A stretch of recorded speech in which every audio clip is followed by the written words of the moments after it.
better. What do you think about this game? It involves a lot of skill. A lot of skill? Take a lot of practice. A lot of practice? You like the levels, how it goes from easy to hard? There's some things like make it a little difficult. More difficult? Yeah, like switching balls around and changing the setup, but make it like it rotate these balls so it make it a little bit more random. In a sense that the reason I think the way I have it set up is so that way you can flow it's in order and you can flow, yeah. And then, but I have thought about like once, like the first round, the one starts there, the second round starts here, third round starts there, fourth round, fifth round. That way you also know what round you're on too. It would help you understand what round you're on. Yeah, remember that's 1, 2, 3.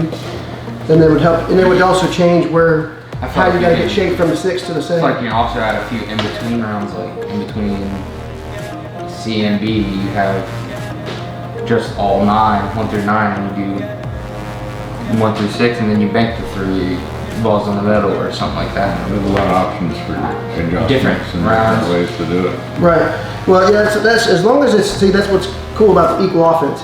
As long as you make it equal for the one person and equal for the next person, that's what makes it more fun. It makes it more fun for me because I've been in so many tournaments where especially 8-ball 2 and out tournaments. No, single game tournaments. Yeah, break or 2. Everybody gets an equal chance. It would definitely improve your run-out skills for rotation, down rail and rotation and everything. It doesn't have a lot of long shots except for the balls that are in the middle, and then Unless you miss shape. And also the ball. Well, when you have to shoot them all in different in any order, there's times you have long shots on the 11 ball or the side balls on the rails, and so it helps you with those kind of shots. And also those rails. A lot of people don't realize how tough it is shooting those balls when they're on the rails.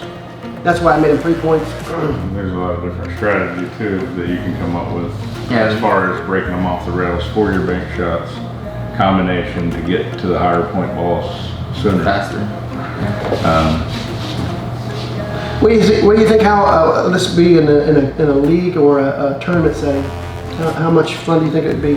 I mean, definitely wouldn't be able to do it on a point operating table, but no. I think there would be some enjoyment to it, and I think it would improve a lot of players, a lot of different skill level players. So at least practicing it. I think you can do it also division based too, like rankings. Mm-hmm. Well, that's kind of what handicap. Yeah, and that's the thing too. Is like in obviously bowling and golf and everything else has a handicap. You could adopt those handicaps from those different sports, real similar to this. But the A through A plus or the D through A plus is kind of what it is. I mean, in other words, if you're a D player, you should do it relatively easy. You should you start to practice shooting any ball in any order, and then also you get another turn just in case you miss. So that gives you more opportunity to make more balls. But the more you practice it, the more quickly you can move up. I feel like the lower ranks, like D, you should have less chances, and then the higher ranking you have more. How's like just say there's more ball in hand. D and C, tougher brackets. D and C say you only have 1 chance. B, you have 2. A, 2, A plus 3. Oh. So you can break it up and it will make it get more bank shots out of it. Get more chances to bank the ball. Well, yeah, we could do a tournament like that where you at least, let's say, there's 2 shots per round, and make it it's a. It also challenges the lower rank, and then like the D and C, you definitely have to bear down and do it.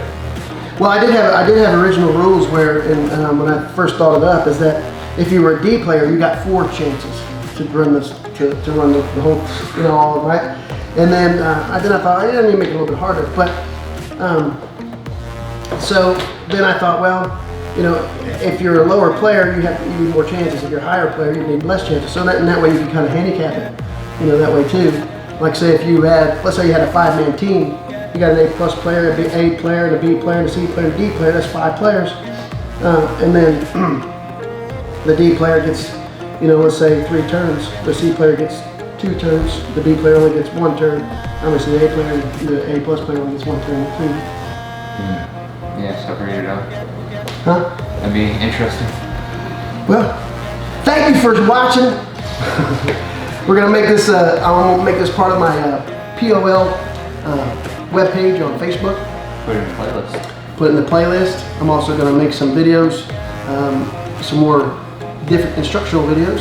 Trevor's going to help me do some trick shots eventually, and we're going to edit those and put some more music into it. Thank you for watching, and hope you had fun. It was fun.